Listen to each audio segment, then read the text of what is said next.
First siren हो गया। फिर अब इसमें आपको कवर करना है जब तक 4:20 पे दूसरा सायरन बजेगा। उसका मतलब है कि अब आप जो सिचुएशन है वो नॉर्मल है। अब इस दौरान में आपने क्या करना है, जब पहला सायरन बज गया, अगर आप बिल्डिंग में हैं तो ग्राउंड फ्लोर में उतरेंगे।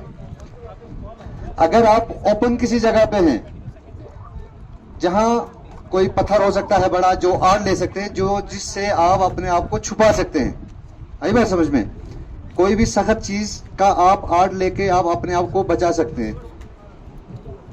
दूसरी चीज ये है कि जब आप कमरे में हैं तो आप किसी टेबल के नीचे भी छुप सकते हैं। अब आप उठो, थोड़ा सा हम ब्रीफ करेंगे ज्यादा इस तरह, ठीक है ना।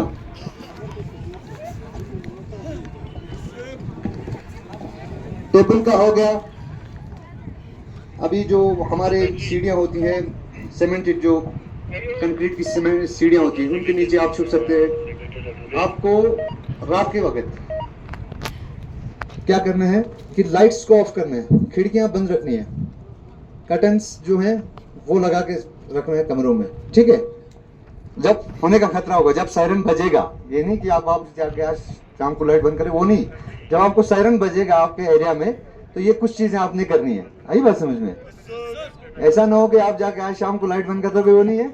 जब सायरन बजेगा तब, ये एक ड्रिल है। जैसे हमने अभी सायरन बजाया, उसके बाद हमने क्या क्या चीजें करनी है।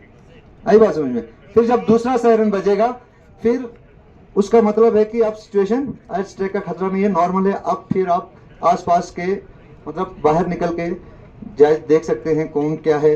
फिर उसके बाद आपका एक काम बनता है कि हो सकता है आपके एरिया में कोई जख्मी है, या क्या कहते हैं, किसी को जख्म लगी है, कोई फंसा हुआ है, तो आप एज ए फर्स्ट रिस्पॉन्डर जो है वो काम शुरू करेंगे। है बात समझ में? तो फर्स्ट एड वगैरह तो जो बेसिक है वो अभी हमारे जो SDRF के बंदे ने आपको बता दिया। बैंडेजिंग हल्का फुल्का कैसे करना है, तो उसको एवोकेट करके हॉस्पिटल तक कैसे पहुंचाना है, ये फिर नेक्स्ट स्टेप में आपका ये बनता है।